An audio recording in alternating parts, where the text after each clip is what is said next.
In the last 20 years of international travel, I've learned a lot of good habits, and these are the 8 habits that have stuck with me for 20 years. The first one, as my helper jumps down, I guess she doesn't want to help us. My first habit that I stick with no matter what are zippers always. Anything that's important, whether that's my passport, my wallet, credit cards, IDs, paperwork, it is always put in a zipper, whether that's a zipper in my bag, suitcase, backpack, purse, or on my person, a zipper in my jacket, a zipper on like a bag, and that's a smaller bag in a backpack. Anywhere there's something important needs to go, it is in a zipper.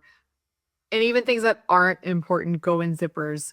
If I am getting on a plane, for example, and I know I'm going to push something under the seat, whatever is in that bag is in a zipper. I don't use the pockets on the outside that don't have zippers unless it's a big item, maybe like a water bottle, but anything else, zippers always. I knock on some wood. I've never lost anything as long as I have stuck to this habit. It's my number one. It has just been foolproof. So highly recommend zippers for everything. The next thing that I stick to when I travel are everything has a place. When I pack my bag and I leave my house, wherever I put an item, that's where it stays for the rest of the trip. Now, there's always a few caveats, like you pick stuff up and you have to rearrange and play Tetris with your suitcase, and that's fine. But especially for important documents, again, that's your passport, your wallet, your credit cards, your phone, any other electronics you may have, or anything important that you pick up on the way. It always has a place, and I stick to that place. There's been once or twice where something has ended up not in its place, and I have freaked out because I didn't know where it was. I've torn my bag apart in an airport before looking for something, and it's all because I didn't follow that rule. So that is my number 2 habit. Everything has a place. I stick with it. I promise it will not lead you wrong. Another thing that is always a little bit of a debate with people, but it's a habit that I stand by for any type of trip is a reasonable layover.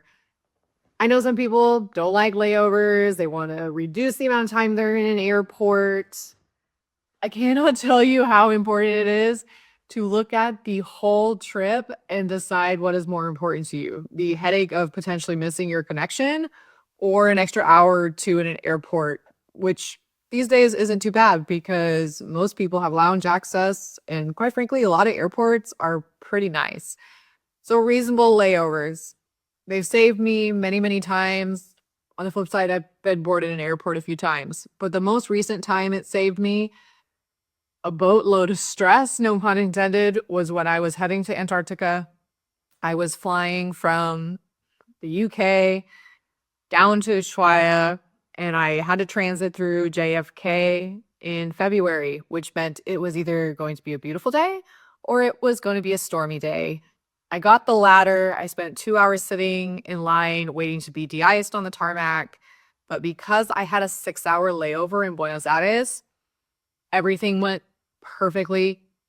Well, perfectly. I don't say that a lot about travel, but because of that layover, everything went fine. So, you know, people feel one way or the other about layovers. I'm definitely on the longer layover side, and that's why. Another habit that has stuck with me, even in our digital age, is to write down the address of where you're staying, the phone number of where you're staying, a contact of where you're staying, directions to where you're staying, anything that you think, oh, it's fine, I'll use my phone. That's important, like the address of the hotel you're staying at. I highly recommend writing it down on a piece of paper with a good old fashioned pen and pencil. Why? Because electronics, as wonderful as they are, sometimes things go wrong. They either die, they break, they get lost. You show up in a new country, you try to connect to the internet or the local phone service, and your phone decides that it doesn't want to be friends and goes into safe mode. I have actually had that happen. It was awful. Everything worked out fine, but it was all because I had, the information that I needed written down. It's a habit that I picked up a long, long time ago, back before digital became the go-to. It's something that has stuck with me. It has never, ever led me wrong. And you know what? If you don't need it, better to be safe and prepared than sorry. A similar habit that I still have and really kind of getting back into is having a printed boarding pass. My most recent horror story was crossing a border where there was this, it wasn't really a secondary check, but we did the e-gates and then they sent us to an officer, just all of us through the line. It was very strange. And I won't name the country. I'll give you one guess as to which it was. And every time I've ever crossed a border, the officer has always asked me for my passport and my boarding pass, wanting to know what airplane, what flight I came in on, what was the number, where was the origin, the time, all that stuff. Well, I don't know that off the top of my head, especially not after a flight that was, I don't know, somewhere between 10 and 12 hours. I'm tired. I'm not thinking straight. So I reached to pull out my boarding pass, which was electronic. It was on my phone. The border agent freaked out. And from then on, I decided I was never ever traveling without a paper boarding pass again in my life. So I get one printed out. It's super easy still to do. Gate agent will probably look at you funny, or when you check your bag, they probably look at you funny. But I think it's just something that is important to have, especially in the times we live in today. There's a lot more, I don't want to say security, but there's maybe more eyeballs on electronic devices that you have. And there's just a peace of mind in knowing that you can pull out a piece of paper and no one's going to freak out that you're taking photos or recording or doing something you shouldn't when you're passing customs and border. So that being said, I still like to print out a boarding pass and again, things happen with your electronics, you lose them, they die, et cetera, et cetera. I recommend it. It's still a habit of mine, one I've gotten back into. The next thing that has been a habit for the majority of my life and for loads and loads of reasons is I am carry-on only. I very rarely check a bag. There are occasions where I do. I'm more often than not going to check a bag when I'm heading back home versus when I'm going somewhere. But even then, I still try to not do that.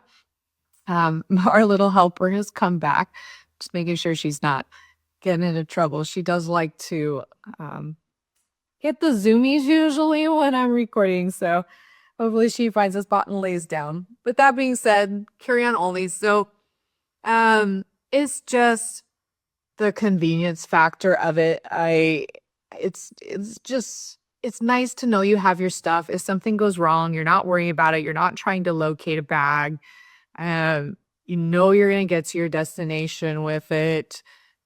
It's just, it's comforting to have it. It's one less thing to stress about. I know it's not always possible to travel carry-on. Sometimes you've got bulky items or you're going to different locations. So you've got your summer, your winter clothes, guilty as charged. And sometimes you have to check a bag. It's a lot easier these days with air tags and tracking, and airlines now bringing their own tracking services online. But carry-on only is a habit I picked up a long time ago. It helps me also just to not take everything in the kitchen sink when I go overseas. It's one more thing that I recommend people. I know it's not for everybody, but for me, it's worked out really well. It's saved me a lot of situations, and it's a habit that I'm definitely going to continue with. Another thing that I love to do when I travel, whether that's domestic or international, is I like to stay close to transport. Yes, it's easier these days with Lyft and Uber and all these other rideshare apps, but I still like to know that I'm close to public transport, whether that's a bus, the underground. Usually I'm within like 10 to 15 minutes max because of course I'm going to be dragging my luggage with me. But it's a habit that I picked up. It's comes with a lot of benefits. You're generally in a place that way that's a lot more populated and active. So for safety's sake, it's just better. It's usually a little more touristy, which again can be more positive. Touristy locations, in my experience, have been more. I feel safer in them than I do in the middle of nowhere.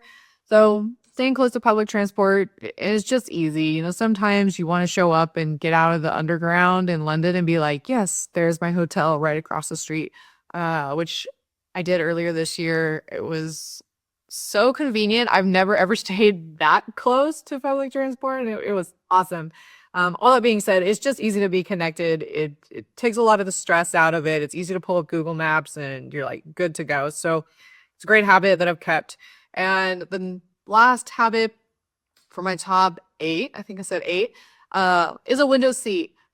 I love to be in a window seat of a plane. I know there's the great debate, aisle over window, but for me, if I'm flying into a new place, especially, or a place that I just absolutely love, I want to be on a window. I want to wake up and look out the window and see where I am.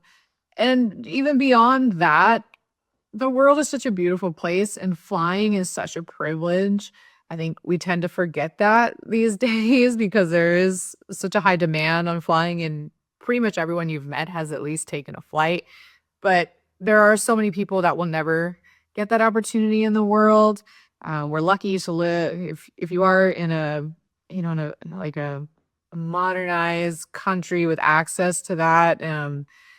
You're very, very lucky, but there are people that they will never ever step foot on a plane. So it's a privilege to be able to be in an aircraft. It's a privilege to look down on the world from 30,000 feet. And I don't take that for granted. So to this day, I love to sit in a window. You will pretty much never find me anywhere else but in a window. And bonus tip for window seats, Google beforehand two things. One, make sure the seat you're choosing actually has a window next to it and you don't get put next to the wall, which I did a few times this year because I broke my rule and didn't Google. The second thing to look for on window seats is which side of the aircraft you should be on.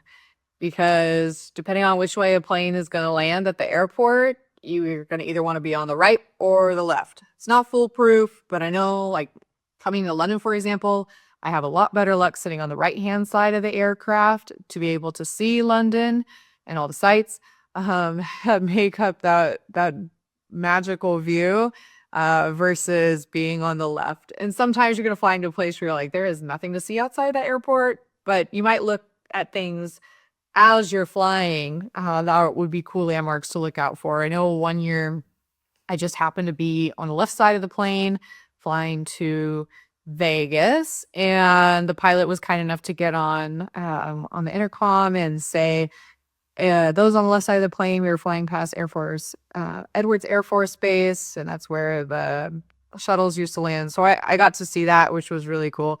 I've also had instances where like Mount Rainier and different things were out the window. So just landmarks. But yeah, it's a habit I've kept. It served me well. And of course, some people just like to lean on the window and sleep. But I like it more for the view. So that's my last habit. And yeah, I hope that's helpful. I hope that's, something new, something inspiring, maybe something to think about. And yeah, I'll catch you on the next one. Bye.